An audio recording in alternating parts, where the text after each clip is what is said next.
back with some more of our friend Nick, the fat electrician, on his other channel, The Fat Files. And this made me chuckle. World's biggest unregulated bank, Starbucks. What? I need him to tell me what this is, because I'm here for it. If there's anyone that I'm ever going to listen to anything about Starbucks from, it's going to be Nick. Yeah. I gotta tell you, I'm not a big fan of Starbucks. I mean, it's not terrible, but there's much better places for coffee. Yes. Yeah, 100%, dude. Yeah, 100%. and there might be a link to some in the description from someone you know. What? Yes, there is. Mm-hmm. There is, for sure. For a coffee. What? Yes. Mm-hmm. Oh my God. Good. Some good coffee. Some wake your ass up coffee. Exactly, because that's what we need around here. Wake your ass up. What? Yes. Check the description for that one. It's good stuff, y'all. But anyway, all right. Ready to talk about Starbucks? Yeah, man. Let's do it. Let's talk about Starbucks. All right. 3, 2, 1. I'm just going to be honest with you. When I started this video, I kind of just wanted to know how they made so much money selling overpriced coffee. I was not expecting them to secretly be an unregulated bank that was powerful enough to manipulate the real estate industry. But here we are. Today we're talking about Starbucks, the coffee shop that also manages $1.7 billion worth of other people's money, doesn't have to pay interest to them, and faces no banking regulation while they do it. All right, from the top, 1971, 3 friends open up a coffee store, not a coffee shop, a coffee store. They're not brewing coffee in-house and letting people leave with drinks. They don't have an atmosphere where people can come in and feel welcomed and drink coffee. No, they have a store that sells coffee beans, coffee, and then coffee making equipment like espresso machines, coffee bean grinders, and coffee pots. And while that sounds like a recipe for failure today, it was actually a huge hit at the time, because at this point in time in America, the 1970s, there was no good coffee. There was just like the shit you can get in a can at a grocery store, go home and make yourself. It wasn't good coffee. Americans didn't have a coffee culture per se. It was literally just people drinking coffee to get caffeine, not because they liked coffee. So when the Starbucks guys came out and they started selling actual fresh roasted whole bean coffee, and then you could buy all the equipment to make it yourself at home, it was pretty popular. Then one day, because Starbucks was selling so many coffee pots and espresso machines and coffee bean grinders, the local salesman in charge started to take notice of like, hey, this one little tiny coffee store is selling more coffee making equipment than all the major department stores in the area combined. I need to go figure out what's going on here. And that guy's name was Howard Schultz, the future owner, CEO, and kind of the mastermind behind the entire thing, because he shows up, sees what the Starbucks guys are doing, he falls in love with it. He thinks it's a brilliant idea, and he basically has to beg them to be involved. So they kind of reluctantly let him on board. He becomes the business manager of sorts, and over the course of the next decade, they end up opening 3 more of these coffee stores inside the city of Seattle. Then in the mid-1980s, Howard Schultz ends up going to Italy on vacation, and he goes into an actual Italian coffee shop, which is something like he's never experienced before, because they don't have coffee shops like that in America at this point in time. He walks in the door, you can smell freshly ground coffee, there's baristas doing all their fancy kung fu moves, making lattes and shit, there's an entire culture, there's people, you know, reading newspapers, talking, and it hits him, this is literally just a bar, but you get to go to this one before work instead of going after work, right? Because all a bar is selling atmosphere. You can buy all the alcohol way cheaper at the grocery store, but then you have to drink it at home by yourself, so you're willing to pay 5 times as much to go have that same beer at a bar to enjoy the atmosphere and other people's company,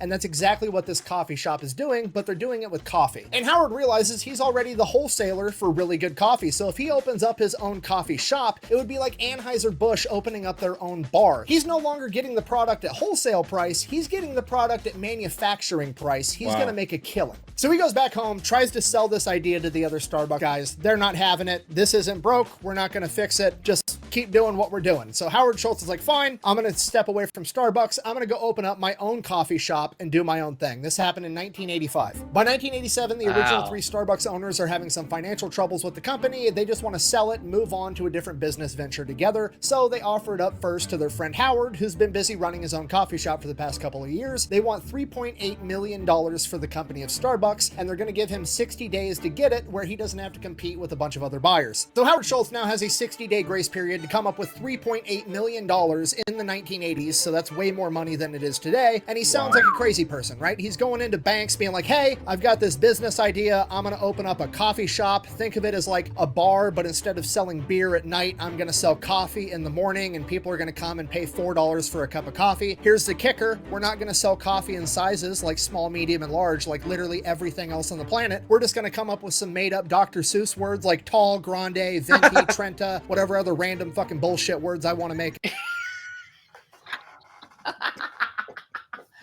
Hearing it come out of Nick is making it for me. Yes. Say whatever other bullshit words to Dr. Seuss. I love. It's like, oh man. But that's that. Having that perspective on it, like how Howard Schultz basically went to Italy, saw how they did it, and try to replicate that. And my God, did that shit explode? It did. It did. Like a just a coffee smelling bomb, man. Like it just went crazy. And before, and oh, dude, let's just get ahead of the curve here.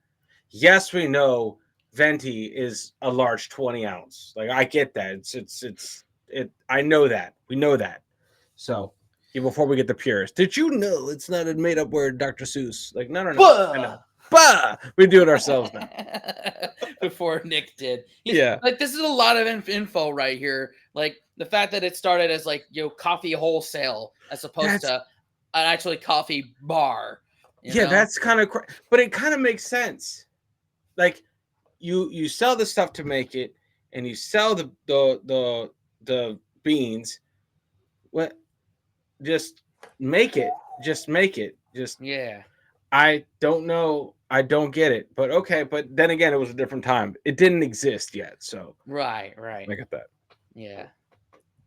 Seuss words like tall, grande, venti, trenta, whatever other random fucking bullshit words I want to make up, and it's going to be a huge hit. You should definitely give me millions and millions of dollars. No, you're dead, Carl. You say no to life, and therefore you're not living. You don't have a girlfriend. You don't have anything close to a girlfriend. Am I right, Carl?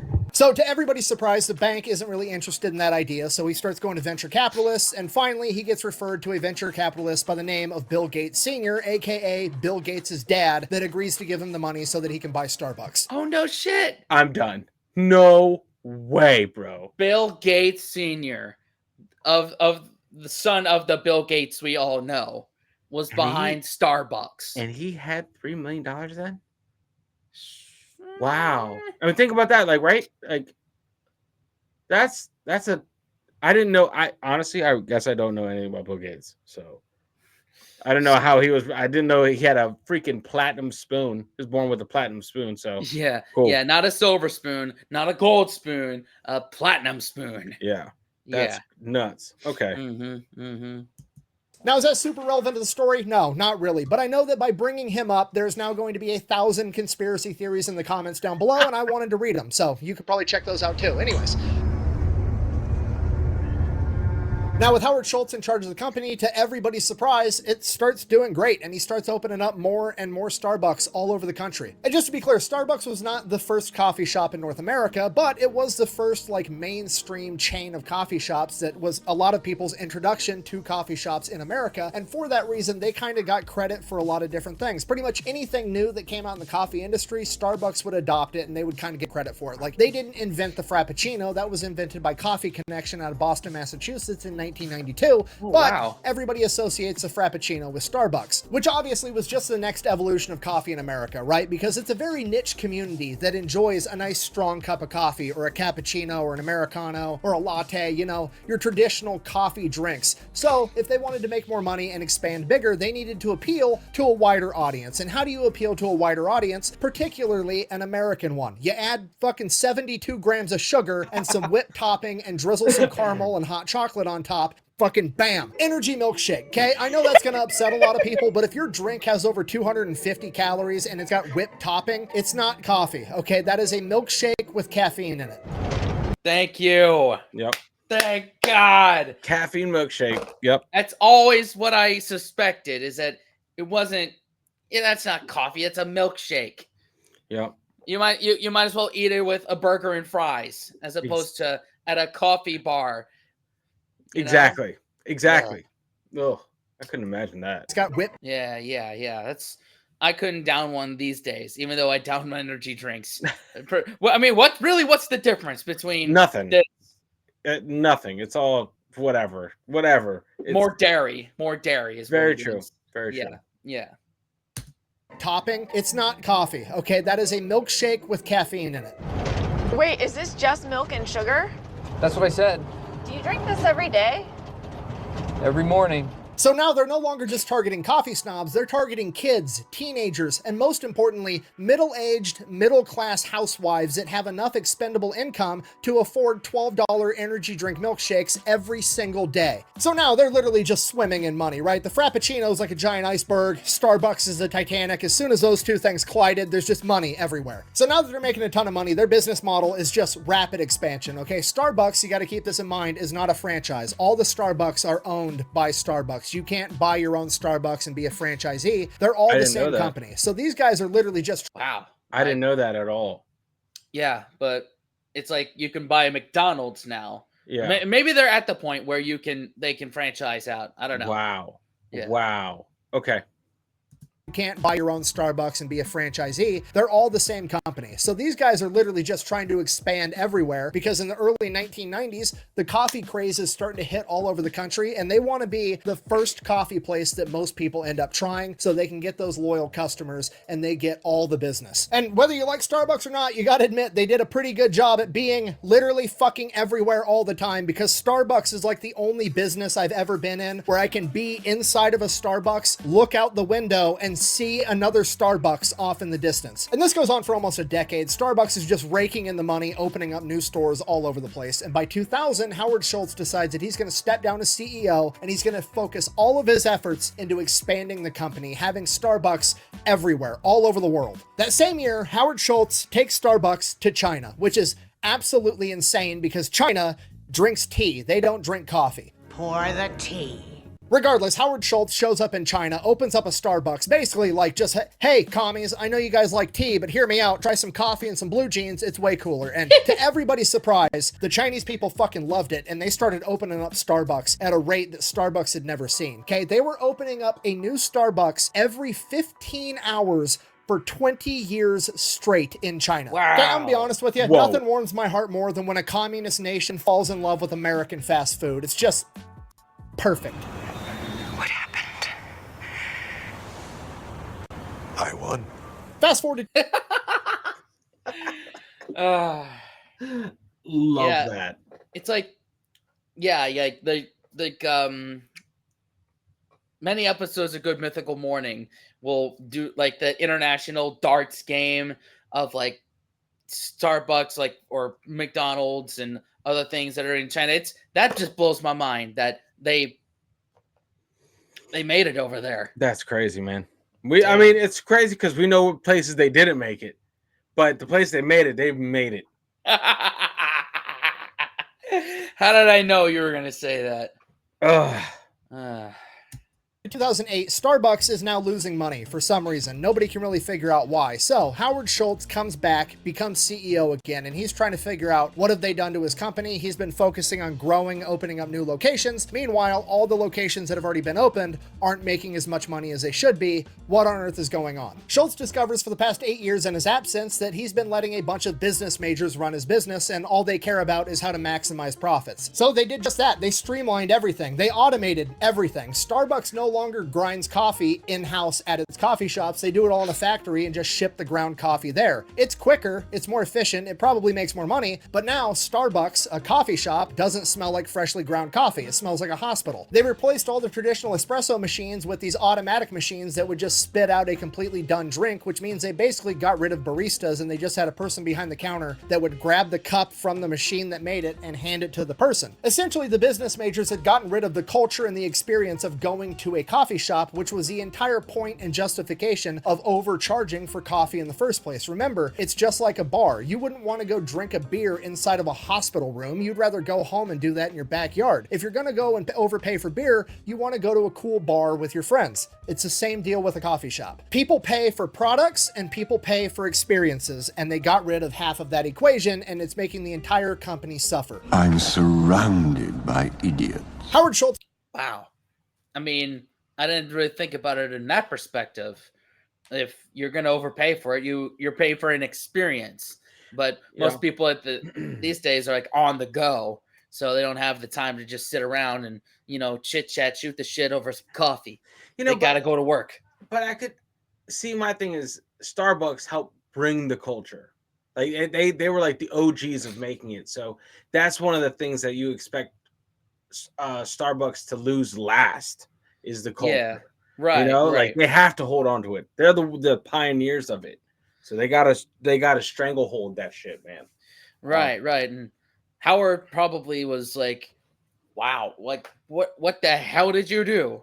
Why are we automating this? Like, why are we losing money when we've only made money? Right, right. Like, let's see how he fixed it. Correctly identifies this and pretty much immediately has everybody start grinding the coffee fresh in the individual Starbucks locations to bring back that coffee smell. He gets rid of all the automatic machines, brings back all the traditional coffee shop equipment, and then he shuts down every single Starbucks and retrains all the baristas in how to turn this place into an actual coffee shop again. And with that, the crisis is averted. Everything's back on course. They're making money again like they're supposed to be. Howard Schultz has one eye on the past. He knows how they got here. He knows what he needs to keep doing to be successful, but now he's got to keep that other eye on the future. Okay, got to remember, it's 2008, 2009, smartphones are becoming a thing. Everybody's getting an app. Starbucks has to get an app, right? Okay, so they build the Starbucks app. Now the app is super straightforward. You take money, you put it on the app, the money sits there until you spend it at a Starbucks, and then when you do spend money from the app, you're going to get stars, which is basically your rewards, and once you get so many stars, you get a free drink. And then as time progressed, you could do online ordering, and you could order from your phone, so it was ready when you got to the coffee shop if you were in a hurry or something. But the key function of the Starbucks app is that it's essentially a gift card that's on your phone. You charge it up, you spend it at Starbucks, you get free rewards. And it works out great for a lot of people, right? If you go to Starbucks every day, spending $10 a trip, and you're spending $300 a month at Starbucks, you can just take $300 at the beginning of the month, charge up your Starbucks thing, and you're good to go, and then you get a bunch of free drinks along the way. But here's the catch with that. While it functions like a gift card to the consumer, it functions like a bank to Starbucks. Okay? I mean, think about how a bank works. You go to a bank, you open up an account, and then you give them your money, and then they just hang on to it for you until they need it. And in the meantime, they go and they invest your money and make money off of your money, and then they give you some of that money back, and that's how much interest you accrue. But what Starbucks has done is you now give Starbucks money, and they sit on that money, and then they don't have to give you that money back. You can't get your money out of the Starbucks app. The only thing you can do with that money now is buy coffee at Starbucks. And they don't have to give you interest for it, right? If you give Starbucks $300, they get to sit on it and do whatever the fuck they want with it. They owe you $300 worth of coffee, which to them probably only costs like $80 to make, but that's their money now, and they get to do whatever they want with it, right? They could literally put it in the stock market and make, 7% interest off of all your money. Meanwhile, you're making nothing. The only problem you're gonna have is that you didn't buy more. Sound fair enough? My wife might divorce me, but yeah, let's do it. Oh, yeah. And here's the thing, it's basically a win-win because you don't care. You have $100 in there. They would have paid you like 7 cents. Who cares? It's no big deal, right? But when Starbucks, who in 2024 has 35,000 locations and millions of customers, has all these people with $5, $10, $15, $20, $100, $300 in their Starbucks account sitting there doing nothing, Starbucks as of 2024 has $1.7 billion sitting inside of their app that hasn't been redeemed yet. Hey, $1.7 billion is more than 90% of all banks in the United States of America have access to. Starbucks is literally one of the biggest banks in the country. They don't have to pay interest to any of their clients. They're not FDIC insured, and they don't owe you shit. Bear in mind, even if you do redeem it, they're making like 100% profit margin built into their prices already. And on top of that, they already know that like 10% of people are just gift cards that are never actually going to redeem it, or that got lost, or they changed phones and they lost track their account, so they're just going to start a new one. There was 20 bucks there. It's not worth the hassle. Starbucks just gets to keep that money forever. But here's the crazy part. Wow. God. Blows my mind. They could do some evil shit if they wanted to with all that money, with that $5 that from that gift card that your one of your coworkers gave you as a not as thought out gift. Yeah. Imagine that could do some evil. They're already doing evil. They're the freaking Karen fuel. like that's what it is. And it's just like the Karen fuel. Every Karen has either just been to Starbucks or on their way to Starbucks. Yeah. Okay, I'll give you that. And so it's just, but they could, I can see why they open up so many Starbucks whenever, wherever, and they can let them fail. Like they can just close them down, move them. It makes sense when you have that much income coming in. Yeah. Damn. Bucks there, it's not worth the hassle. Starbucks just gets to keep that money forever. But here's the crazy part, because Starbucks hasn't actually given the customer their product yet, it's just $1.7 billion that's redeemable by the customer, which means that $1.7 billion that is sitting inside of a Starbucks bank account controlled 100% by Starbucks isn't income, it's not profit, it's not revenue, it's a liability, meaning it's not taxed at all. So Starbucks essentially has a $1.7 billion 0% interest untaxed loan that they can use to invest on whatever the fuck they want. They could do the most conservative investing on the planet. They could take all $1.7 billion and invest it in US government treasury bonds that pay 5% and still make $85 million a year for doing fucking nothing. The real question is this: was all this legal? Absolutely fucking not. Okay, if you're not paying.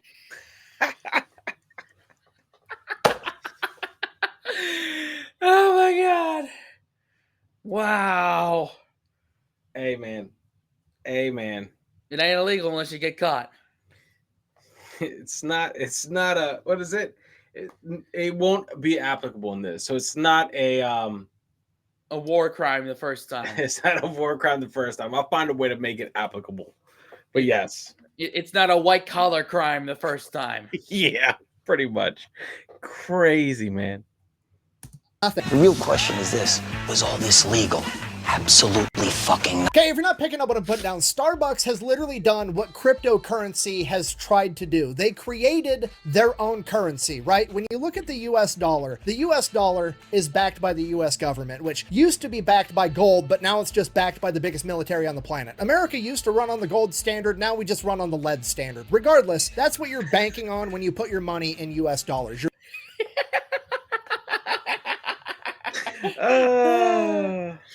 I love military humor. I love that. That's just... Yeah. Now we just run on the lead standard. Regardless, that's what you're banking on when you put your money in US dollars. You're banking on the US government not failing. Starbucks, when you put money in their app, you're just banking on the fact that you're going to be able to go pretty much anywhere in the country or most places around the world and be able to redeem that magical internet coupon on your phone for some good coffee. Okay, the name Starbucks is starting to make a lot more sense now, isn't it? Okay, here's what I want you to think about. Think about a bank. Yep. You walk into a bank, in the lobby, there's always free coffee, and then you walk in, you give them your money, and they hang on to it until you want it back. Starbucks does the exact same fucking thing, except somehow they get away with charging you money for the coffee, and then they never ever have to give you your money back. They're only gonna give you coffee. This is the craziest business model on the planet, okay? And the best part is, there's no victims. Nobody's mad, okay? Everybody that gives Starbucks their money never expects their money back. They just want coffee, and that's exactly what they get. They're happy. Starbucks gets a $1.7 billion untaxed 0% interest loan, makes a ton of money. Everybody gets their coffee. It's the most incredible business model I've ever come across, ever. Okay, at this point, I feel like I've said pretty much nothing but good things about Starbucks, and I need to talk a little smack now so that things can be balanced. As all things should be. I don't even know where to start, so we're just going to start with the union thing. Unions are a very political topic. Democrats typically like them. Republicans typically hate them. I'm not getting into what should or shouldn't happen or who's right or who's wrong. All I'm going to say is the baristas have been trying to have a Starbucks union for like the past 10 years, and Starbucks has been fighting tooth and nail to prevent that from happening. And in 2002, to help Starbucks accomplish this, they hired a new manager in Global Intelligence for Retail Operations, which is probably the most menacing title I could possibly come up with. But what's more interesting is this person's background and who they worked for previously. Those being the Central Intelligence Agency and the Pinkerton Group. Pinkerton Detective Agency, seconded to the United States government. Nice to finally meet. Okay, just so... The Pinkerton Group? Who's that? Bro, they're like the precursor to the CIA. I would say the CIA. The Pinkertons were like the hitmen of the Wild West, bro. Like, okay. Yeah, wow. man. Like the oh man. I want to say precursor to either it's like the Marshals or the FBI, or they're like the precursors to those. They're the ones that blazed the way, set the model. Okay, so they're basically in the business of legal thuggery to prevent unions. Yeah, for Starbucks. like the railroad tycoons, when their shit would get robbed, would send these guys out to recover their assets or delete groups that had stolen their assets. Got it. And they were unrivaled at their job. Got it. Agency, seconded to the United States government.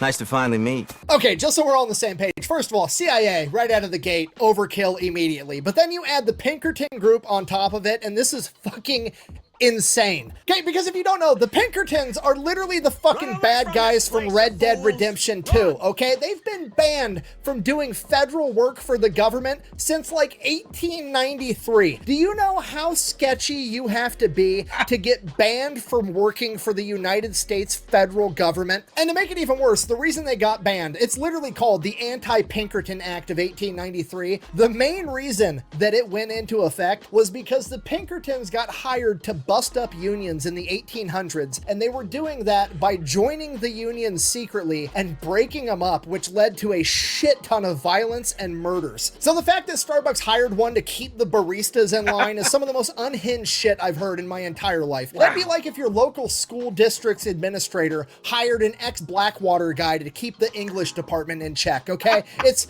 complete overkill. Do you know how much money I would pay to be able to be a fly on the wall during the interview for that job and the events leading up to it? Okay, now on to the new CEOs. Howard Schultz retired in 2002, and Starbucks has been struggling ever since because immediately upon entering the job position as CEO, his successor had a brilliant idea. What if we quit focusing on being a coffee shop and we divert all of our efforts and attention to being better at being a drive-through coffee service? Which, to be fair, if you don't think about it, this is absolutely brilliant, right? Because Starbucks has never made this exact mistake before between 2000 and 2008. And even if they did, who cares? Because the only thing better than making a mistake is making the same exact mistake twice. You actually this stupid. So obviously that CEO didn't last very long. He was employed for a total of 17 months before he was forced to step down by the board, and Starbucks just hired their new CEO, the former CEO of Chipotle, and apparently this guy is awesome. I think under his command, Chipotle's stock price rose 700%. So that's great, but here's the problem. This guy lives in California, and he didn't want to move all the way up to Seattle because he enjoys the sun and the beaches, and he didn't want to move where it's gloomy and always raining. But Starbucks really wanted to hire this guy, so what they came up with was he can super commute to Starbucks headquarters 3 times a week. And when I say super commute, I mean he's going to get to take the Starbucks private jet from California to Seattle 1,000 miles round trip 3 times a week. The man's literally the Taylor Swift of CEOs, okay? And honestly, good for him. It's kind of fucking gangster that he got offered a job for $1.3 million a year with a $10 million sign-on bonus and a bunch of stock options. Dude's making millions and millions of dollars a year, and he's still like, Nah, I'm not taking the job. I don't want to move. And Starbucks folds and is like, fuck it. You can take the private jet. We'll pay for it to fly you to work 3 times a week. That's a gangster ass move. I kind of respect it. But on the flip side, we've got the environment, you know, climate change, which a lot of people care a whole lot about. And to be completely honest, I'm not really one of them. I mean, look at me. I don't exactly scream climate change activist or active in general, really. But regardless, as far as I'm concerned, if they're willing to pay to have this guy fly private 3 times a week, more power to him. Go right ahead. He could drive a fucking M1 Abrams tank to work every day for all I care. Okay, but I don't ever want to hear Starbucks talking about climate change and being green ever again, all right? This is the same company that tried to make the entire planet drink out of reusable cups with mushy-ass paper straws, and half their website is dedicated to showing off how much they care about the environment, how many environmental impact studies they've done, and blah, blah, blah, blah, blah. What do the environmental impact studies say? Only poor people can put carbon into the atmosphere? Get the fuck out of here.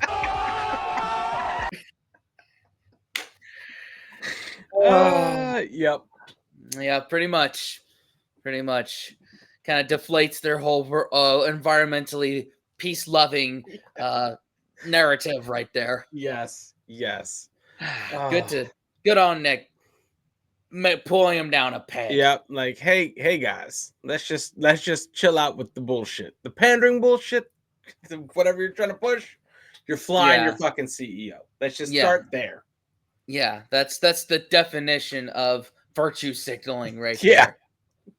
Oh man. I mean, after all the good he talked about him, and then good on him for balancing it out. Yes, thank God there's balance. Yeah. Why don't you guys just tell the truth? Throw it up on the website. Have a press release that just straight up says, hey, we've hired the scientists, the mathematicians, we've done the research, we've done the calculations, and we've come to the conclusion that if we can inconvenience enough poor people, it's gonna offset all the rich people behaving like giant assholes all the time. I'm dead serious. You should actually do it, because you wanna know what's gonna happen? Basically nothing. I guarantee you there'll be a climate change protest outside of Seattle headquarters for like 45 minutes. Literally just long enough for all the college students that showed up to get a quick picture for Instagram to show how much they care, and then they're all gonna disappear and go back to what they were doing. And you wanna know what they're gonna leave behind? A mountain of garbage, and half of that garbage is gonna be empty Starbucks cups anyways, okay? Nobody actually cares. Everybody's virtue signaling. Starbucks isn't a coffee shop, it's an unregulated bank. Thank you for watching. Best way to support the channel is to go buy some merch over at thefatelectrician.com. Quack bang out. That was epic. You know, if Starbucks was actually smart, they would just hire the CIA and the Pinkertons to assassinate climate change, and then we wouldn't have this problem in the first place. Oh my God. I love that. That was an epic ending right there. That was the ending this episode needed. Like, yeah, it needed that. Because I was like, I never thought I would hear Nick speak about, or so highly about Starbucks. Yeah, but he didn't. It was like a perfect balance of praising them and trashing them, and it was perfect. And I like. It's like the Starbucks business model is like the pirate of pirates. Like, I love that. They're like ruthless with what they're doing. Yeah. But man, the people behind Bitcoin and Ethereum and all the other shit coins should probably look at Starbucks and see how to do that, Yep, pretty much, man. Genius business model. Yeah, hell yeah. I mean, not a Starbucks guy myself, or probably ever. Yeah. Ever. I mean,